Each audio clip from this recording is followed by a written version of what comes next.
ఇచ్చినందుకు. తీర్పు అంటే ఇది ఒక ప్రజల్లో నేను చాలాసార్లు చెప్పడం జరిగింది. ఏదైనా ఉద్యమం ప్రజల నుంచి రావాలి. మేము పోరాడతాం. పార్టీ మాకు తోడు ప్రజలు కలిస్తే ఇక మన ఉద్యమానికి అంతూ ఉండదని. అలాగే ఈనాడు ప్రజలంతా మమేకమయ్యారు. భయోందనలకు గురి చేశారు అందరినీ. ఏదైనా మాట నోరు ధరిస్తే ఎస్సీ కేసులు పెట్టడం, లేకపోతే వాళ్ళని భయోందనలకు గురి చేయడం, ఇలా లేకపోతే హత్యలు చేయడం, మానసిక క్షోభ పెట్టడం, ఇలాంటివి ఎన్నెన్నో. అటువంటిది జనం నిశ్శబ్దంగా ఒక సునామీ వచ్చే ముందు ఎలాగైతే నిశ్శబ్దంగా ఉంటుందో సముద్రం, అలా ఒక అలై మీరంతా కూడా విజృంభించి ఈనాడు రాష్ట్రం అంతా కూడా హిందూపూర్ ఇవాళ 3వ సారి నన్ను గెలిపించారు. చేసిన అభివృద్ధి కార్యక్రమాలన్నీ లేకపోతే ఎందుకు చేస్తారు? అభివృద్ధి కళ్ళ ముందు కనబడుతుంది మనం చేసిన అభివృద్ధి. అలాగే ఇప్పుడు మనం ప్రతిపక్షంలో ఉన్నప్పుడు కూడా ఎన్నో అభివృద్ధి కార్యక్రమాలు చేశాం. గల్పిపల్లి రోడ్ అయితేనేమి, అక్కడ అలాగే ఎన్నో కల్వర్ట్లు అయితేనేమి, ఇవన్నీ కూడా నిర్మించడం జరిగింది ప్రతిపక్షంలో ఉంటూ కూడా. అలాగే అన్న క్యాంటీన్ నడిపే మనం, వాళ్ళు ఇచ్చేసిన అన్న క్యాంటీన్ని. అలాగే ఇక్కడ ఎన్టీఆర్ ఆరోగ్య రథం ఆసుపత్రి చూస్తున్నాం ఇవాళ ఎటువంటి పరిస్థితుల్లో ఉందో. తెలుగుదేశం అధికారంలో ఉన్నప్పుడు ఆసుపత్రిని ఎంత ఉన్నత స్థాయికి తీసుకెళ్ళాం. కార్పొరేట్ హాస్పిటల్స్ తో ధీటుగా మన హాస్పిటల్కి తీసుకెళ్ళాం. అలాగే లేపాక్షి ఉత్సవాలు చేయడం జరిగింది. లేపాక్షిని అంతర్జాతీయ స్థాయిలో దాన్ని దృష్టిలో యునెస్కో దృష్టిలో తీసుకెళ్ళడం జరిగింది. ఇవన్నీ మళ్ళీ మనం చేస్తాం. అభివృద్ధి, సంక్షేమం రెండు కూడా ఏమేమైతే మనం ప్రతి పండుగలకి మనంతా కలిసి ఎలా అయితే మీ రంజాన్కి రంజాన్ తోఫా అయితేనేమి, సంక్రాంతికి కానుక అయితేనేమి, అలాగే క్రిస్మస్కి గిఫ్ట్లు అయితేనేమి, ఇవన్నీ నాడు ఎంత మన ఆర్థిక సంక్షోభంలో ఉన్నా కూడా ఇవ్వడం జరిగింది. అలాగే ముఖ్యంగా నేను ఏ దేశానికైనా సరే చెప్పేది, దానికి మూల స్తంభాలు విద్య, వైద్యం, అలాగే ఈ రవాణా సంస్థ కూడా, అది కూడా చాలా ముఖ్యం.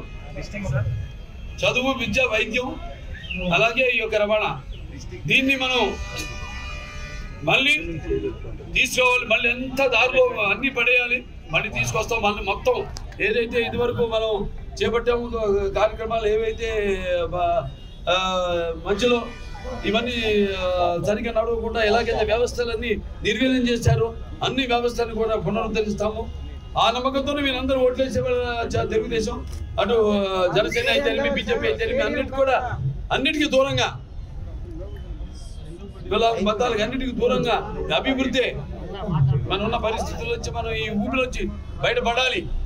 అలాగే మనతో విజన్ ఉన్న నాయకుడు మన చంద్రబాబు నాయుడు గారు, ఆయన ప్రపంచ దేశాల విజన్కి ఒక ఆదర్శం ఆయన. అలాగే ఇవాళ ఇంకా ఎన్నో సవాళ్ళు ఉన్నాయి మన ముందు, ఎన్నో సవాళ్ళు ఉన్నాయి, అన్ని అధిగమిస్తాం. ఆనాడు కూడా ఎన్నో సవాళ్ళని అధిగమించే రాష్ట్రాన్ని మరి ఆర్థిక వనరులు సృష్టించి పక్క రాష్ట్రాలతో ధీటుగా మన రాష్ట్రాన్ని కూడా తలసరి ఆదాయాన్ని తీసుకెళ్ళడం జరిగింది. సో తప్పకుండా ఈ యొక్క రవాణా వ్యవస్థని పునరుద్ధరిస్తాం. ఇక్కడ అన్ని రహదారులు కూడా ఏవేవి ఉన్నాయో అన్నింటిలో కూడా అన్ని ఏవేవైతే పరిశ్రమలు ఉన్నాయో, అలాగే ఎక్కడెక్కడ స్కూళ్ళు, అలాగే ఈ యొక్క గార్మెంట్స్ వర్కర్స్ ఎక్కడెక్కడైతే వాళ్ళంతా రోజువారీ ఎన్నో మైళ్ళు దూరం వెళ్ళి వాళ్ళు కష్టపడుతున్నారు. అందరూ కూడా ఈ రవాణా సౌఖ్యాన్ని మళ్ళీ తిరిగి పునరావృతం చేస్తామని ఈ సభాముఖంగా మీకు తెలియజేసుకుంటే, ఏ దేశం ఆ దేశం అభివృద్ధి చెందిందంటే సర్ఫేస్ ట్రాన్స్పోర్టేషన్ వల్ల. ఒక మూల నుంచి మరొక మూలకి ప్రజలు రవాణా సౌకర్యం కల్పించడం. నా గుర్తు ఆనాడు అటల్ బిహారీ వాజ్పేయి గారు ప్రధానమంత్రిగా ఉన్నప్పుడు మన కాబోయే ముఖ్యమంత్రి వర్యులు చంద్రబాబు నాయుడు గారు ఆనాడు మరి ఒక సంస్కరణ తీసుకొచ్చారు. వాజ్పేయి గారు చెప్పడం జరిగింది, ఇలా మీరన్నీ రోడ్డు అనుసంధానం చేయండి, దేశం దానంతటి అదే అభివృద్ధి చెందుతుందని. ముందు ఆయన నమ్మలేదు. తర్వాత సరే ముందు ఒక ఉదాహరణకు ఒక షిప్ వేసి చూడమంటే వేసి చూస్తే అది ఘన విజయం సాధించింది. ట్రాఫిక్ పెరిగింది.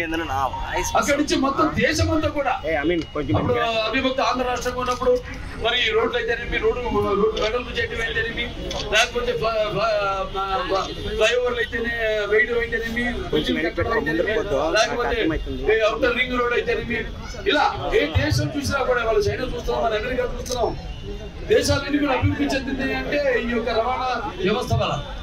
మరి ఆ రవాణాకి అనుగుణంగా మనం రోడ్లు కూడా వేయాలి. రోడ్లు వేస్తేనే మనం అప్పుడు ఆనాడు 2018 బస్సులు కూడా జరిగింది. ఆ తర్వాత పెద్దిరెడ్డి